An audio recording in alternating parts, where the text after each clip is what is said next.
dengan channel Kang Acep Rela. Kita akan membahas masih seputaran hukum, kita tuntas, kita kupas. Semoga apa yang nanti akan kita bicarakan ada yang bisa diambil, ada yang bisa dipetik hikmah dari edukasinya. Baik, Kang Yuda, siap. untuk materi sekarang saya ingin bertanya nih, Ya, ke Kang. ya. Jadi gini Kang, kalau seandainya kita nih dalam keadaan terdesak nih, Ya. dalam keadaan terpaksa, Ya, Acep. sehingga kita terpaksa melakukan tindakan pidana nih, gitu ya. Ah, Maksudnya gimana, Acep? gini maksudnya. Ya, ya. Maksudnya gini Kang, seandainya saya sedang bepergian di jalan nih, menggunakan sepeda motor misalkan ya. Ini saya ambil contohnya aja ya. Ya, siap, Acep. Tiba-tiba ada yang membegal. Oh, gitu. Gitu, ada begal, artinya entah itu merampas apalah istilahnya. Merampok gitu ya. Merampok, tapi begal itu satu motor, 2 orang, saya sedang sendiri nih. Tiba-tiba dia mau merampok gitu. Dan saya melakukan perlawanan. Sehingga dalam perlawanan itu saya melakukan tindakan pidana, entah itu melukai si begal atau bahkan sampai membunuh si begal gitu. Ya, ya. Apa nih? Apakah saya terkena sanksi hukum? Konsekuensinya. Ya, betul gitu maksudnya. Ya, ya, ya. Terima kasih, Kak Acep. Ya. Jadi gini, Kak Acep ya. Perbuatannya tetap, Kak Acep itu tetap perbuatan melawan hukum. Melawan hukum ya? Melawan hukum, tetap perbuatan melawan hukum. Tapi di KUHP kita itu dikenal ada 2 teori ya, Kak Acep. Jadi teori pertama itu ada alasan pembenar, dan yang kedua ada alasan pemaaf. Alasan pembenar Dan alasan pemaaf. Alasan pemaaf. Ya, alasan pembenar itu dilakukan dalam keadaan darurat. Diatur dalam pasal 48 KUHP. Pasal 48 KUHP. Ya, di sana dilakukan karena pembelaan dengan terpaksa. Ya. Pembelaan dengan terpaksa, dan di sana juga diatur di pasal 49 ayat 1. Karena secara logikanya kan kita diserang duluan kan? Iya, ya itu. Jadi yang kedua itu ada dikenal dengan teori alasan pemaaf. Alasan pemaaf. Alasan pemaaf itu sama di pasal 48 ya. Jadi di sini di pasal 44 juga diatur perbuatan yang dilakukan secara terpaksa. Secara terpaksa ya. Di pasal 48 juga gitu ya, diatur juga di sana gitu. Nah, jadi di sini pengertiannya, Kang Acep ya, pengertiannya ayat 1 itu di sana menjelaskan untuk mempertahankan kehormatan, ya, untuk mempertahankan kehormatan atau harta benda, Iya. harta benda, baik milik sendiri ataupun milik orang lain, gitu, yang dengan memerlukan dengan segera, gitu, mempertahankan dengan segera kan, Iya, iya. dengan segera ya, pada saat itu juga gitu ya. Betul. Ya, pada saat itu juga. Itu tidak bisa dihukum, Kang Acep. Tidak bisa dihukum ya. Tidak bisa dihukum. Tapi tetap tindakannya masuk pidana ya. Tetap proses pidananya proses dulu. Ada proses dulu, Kang Acep. Ada proses pidananya dulu ya. Mempertahankan yang ayat 2-nya itu mempertahankan yang sangat perlu, Kang Acep. Gitu ya, yang sangat perlu sehingga menimbulkan perasaan tergoncang pada saat itu. Seperti tadi kasus Kang Acep yang tadi contohkan ya, ada kita lagi di jalan, kita dirampok, nah, sehingga Kang Acep itu tidak sempat berpikir dalam arti ini saya definisi perasaan tergoncang ya, perasaan tergoncang. Jadi tidak sempat berpikir secara logika hukum, jadi secara spontan. Karena keadaan kita terancam. Iya, saya hanya membela. Iya, karena keadaan, situasi dan kondisi yang tidak memungkinkan untuk kita memikirkan tindakan apa yang akan diambil. Jadi spontan gitu ya, spontan. Dalam bahasa Belandanya itu noodweer. Iya, iya. Nobil itu pembelaan darurat Kang Acep, pembelaan darurat ya. Jadi saya potong dulu. Iya, Kang Acep. Jadi tidak ada istilah nanti pengadilan menyalahkan saya kenapa tidak lari gitu ya? Oh tidak, karena itu sifatnya darurat dan mendesak, Kang. Mendesak, oke. Mendesak. Oke. Sehingga menimbulkan perasaan Kang Acep terguncang, Iya.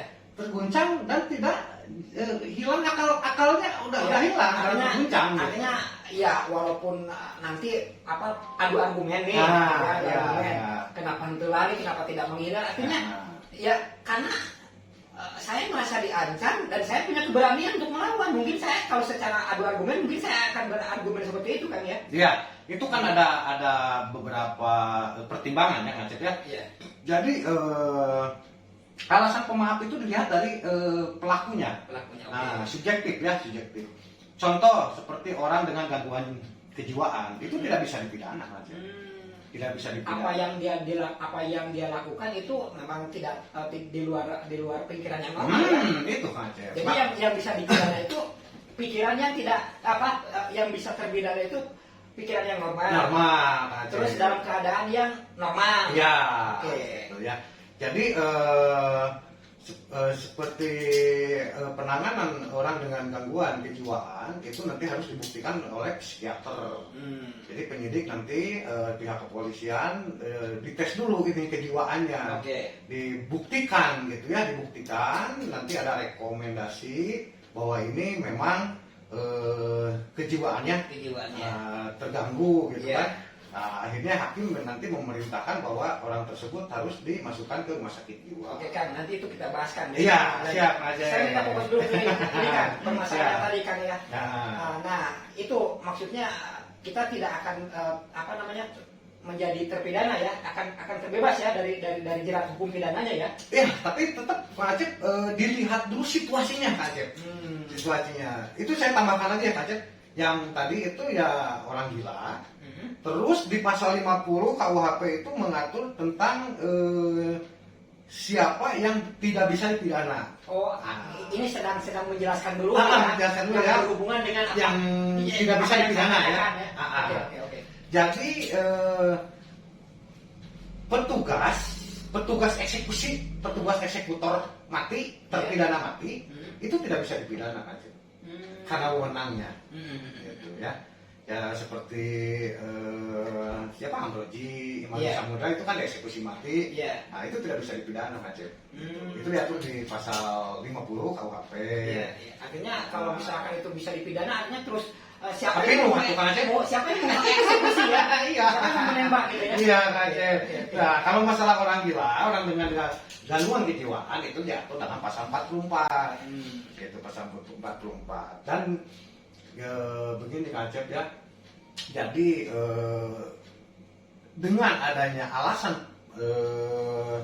pembenar dan pemaaf itu kita juga tetap tidak bisa sewenang-wenang Kang Acep. Tidak bisa sewenang-wenang. Dalam artian seperti kita misalnya kemasukan maling nih ke rumah kita. Tetap Kang Acep di sana itu kita harus membela diri, tapi sifatnya bukan mematikan Kang Acep. Bukan mematikan. Sebisa-bisa kita melumpuhkan. Sebisa-bisa melumpuhkan. Adapun dalam keadaan terdesak yang dalam tanda petik tadi sehingga jiwa kita terguncang, nah itu bisa dilakukan Kang Acep. Bisa dilakukan. Kalau seandainya sampai terus terjadi perlawanan nih, yang mengakibatnya terbunuhnya salah satu, atau katakanlah orang yang masuk ke rumah kita itu sampai terbunuh gitu oleh kita. Ini tetap harus ada proses dulu hukumnya ya. Benar enggak seperti kejadiannya mungkin itu ya proses hukumnya Pak ya. Iya gitu. Aja nanti ada rekonstruksinya aja ya. Iya. Rekonstruksi itu bagian dari petunjuk. Betul. Petunjuk. Kalau seandainya memang terbukti bahwa itu memang betul-betul katakanlah maling lah gitu ya, yang terus menyerang kita dan kita akhirnya membela diri dan akhirnya terbunuh, maka benar itu terbukti, maka kita terbebas dari hukum. Ada alasan pemaaf. Ada pemaaf ya. Tapi kalau seandainya itu kita buat rekayasa, kayak bisa aja kita kita kesal sama orang lain ya, kita bawa ke rumah kita siksa di rumah kita bunuh, Ya. katakanlah bahwa itu maling misalkan, Ya. itu kan nanti di proses akan ketahuan ya, Iya. rekonstruksi tadi ya. Makanya diadakan rekonstruksi itu untuk petunjuk Kang Acep. Bukti petunjuk seperti yang pada segmen pertama saya mengupas tentang alat bukti yang 5 itu. Yang 5 yang kemarin kita kupas, diantaranya kan ada petunjuk. Iya, iya. Nah, tujuan diadakan rekonstruksi itu kan biasanya kalau rekonstruksi itu dilakukan pada kasus-kasus besar ya, terutama pembunuhan. Itu penyidik itu ada kesesuaian dalam berita acara pemeriksaan dengan rekonstruksi gitu. Jadi bukti petunjuk gitu. Iya. Apa nih yang sebenarnya terjadi di lapangan Betul. gitu, di TKP tersebut gitu kan. Betul. Nah gitu Kang Acep. Jadi gini maksud saya kan, Hmm. kalau seandainya saya menonton televisi atau sedang menyimak satu kasus seperti itu gitu ya, kadang-kadang kan saya orang awam suka gregetan gitu ya. Iya, Kang Acep ya. Nah, kurang kayak di proses itu teh korban gitu ya. Nges pugu eta terek dijambret atau nges pugu eta terek dibegal, kenapa mesti diproses lagi gitu kan? Ya. Jadi sekarang terbuka, artinya kan siapa tahu ada rekayasa, Iya. gitu ya. Takutnya ada rekayasa yang sebenarnya bukannya dibegal, yang sebenarnya memang ada niat mau membunuh, katakanlah bikin alasan, bikin cerita bahwa dia mau dibegal atau bahwa dia mau dirampok. Iya. Mungkin perlunya proses itu untuk meyakinkan kebenaran cerita itu. Itu Kang Acep. Gitu ya. Jadi apa yang disampaikan oleh terdakwa, jadi tersangka sebelum jadi terdakwa itu, jadi di penyidikan nanti kan apa yang disampaikan di berita acara itu kan harus berkesesuaian dengan di rekonstruksi. Terus kalau ada saksi pendukung kan ada saksi juga gitu yang menyampaikan kejadian yang sebenarnya. Jadi kalau misalnya seperti bukan maling saja ya, misalnya istri kita nih Kang Acep, istri kita misalnya akan diperkosa nih sama perampok misalnya ke rumah. Di samping dia berniat untuk merampok, ternyata dia juga berniat untuk memperkosa istri kita. Nah di sana kan jiwa kita pasti tergoncang Kang Acep. Tergoncang sehingga kita tidak bisa berpikir apa yang harus dilakukan gitu, selain melumpuhkan si pelaku tersebut. Betul. Itu yang diatur di KUHP, alasan pemaaf dan alasan pembenar. Oke. Jadi garis besarnya kalau memang benar-benar ceritanya seperti itu, jadi kita boleh melakukan perlawanan, bahkan boleh melakukan tindakan pidana kalau memang alur ceritanya seperti itu. Iya, dengan catatan apa yang tadi saya uraikan. Betul. Artinya kita tidak akan terjerat oleh hukum ya. Kalau memang ceritanya seperti itu. Iya. Oke. Jadi seperti itu sobat. Jadi kalau Anda merasa terancam, Anda merasa diserang, maka kalau Anda punya kemampuan untuk melawan, maka lawan. Ya. Gitu. Karena saya kolaborasi nih dengan hukum di Islam nih, agama saya nih kan. Iya. Mempertahankan harta benda, mempertahankan harga diri itu katanya jihad kan. Iya. Di agama saya itu. Jadi artinya sama Kak Acep. jadi artinya kalau kita mau dirampok itu kita pertahankan sebisa mungkin. harta kita sebisa mungkin, dan kalaupun kita menang tetap kita mendapat pahala, dan kalaupun kita terbunuh maka kita jihad. Iya. Gitu. Maka kita akan mati syahid apabila kita dalam keadaan diserang dan terbunuh, kita akan mati syahid. Jadi artinya tidak ada kata lain, lawan, begitu kan ya? Iya, Acep. Oke. Dalam arti menyerang kehormatan dan harta benda, baik kepunyaan kita ataupun orang lain. Betul. Gitu, Mas. Oke, jadi intinya ya seperti itu sobat. Ya. Gitu. Sebisa mungkin biasanya kalau orang yang sudah terancam gitu, biasanya keberanian itu akan timbul. Gitu. Ya. Keberanian ya itu akan timbul, dan jangan ragu untuk melawan, karena dua-duanya adalah maksudnya dua-duanya itu kalau kita menang tetap kita tidak terkena sanksi hukum, dan secara agama pun kita tetap mendapatkan pahala, dan kalau kita kalah bahkan sampai terbunuh itu di dalam agama itu kita mati syahid. Ya. Gitu. Mungkin barangkali itu pengetahuan saya, mungkin barangkali ada yang salah dari apa yang barusan saya ucapkan, saya mohon maaf. Tolong dikoreksi. Tolong dikoreksi. Iya, Gitu. tolong dikoreksi. Tolong dikoreksi karena untuk kemampuan saya hanya sebatas itu untuk sekarang gitu ya. Baik, mungkin gitu Ya. Kang Yuda, mungkin bisa dipahami sama saya dan juga mungkin mudah-mudahan bisa dipahami juga oleh para sobat Kang Acep. Ya. Demikian para sobat, kita kupas tentang Alasan pemaaf alasan pemaaf dan pembenar. alasan Pembenar. alasan pembenar. Jadi dalam Pidana. hukum pidana itu bunyinya itu alasan pemaaf dan Ya. alasan pembenar kalau ada kasus seperti itu. Baik para sobat, tonton terus channel Kang Acep sehingga kita bisa terus mendapatkan sharing tentang hukum dan kita akan bisa melakukan tindakan apa yang harus kita lakukan. Jangan lupa di subscribe, jangan lupa di like, dan jangan lupa di share. Juga bunyikan tanda lonceng notifikasinya agar kita tidak ketinggalan informasi khususnya dari channel Kang Acep Pula. Oke, terima kasih. Hatur nuhun Kang Yuda. Sama-sama, Kang Acep. Wassalamualaikum warahmatullahi wabarakatuh. Waalaikumsalam.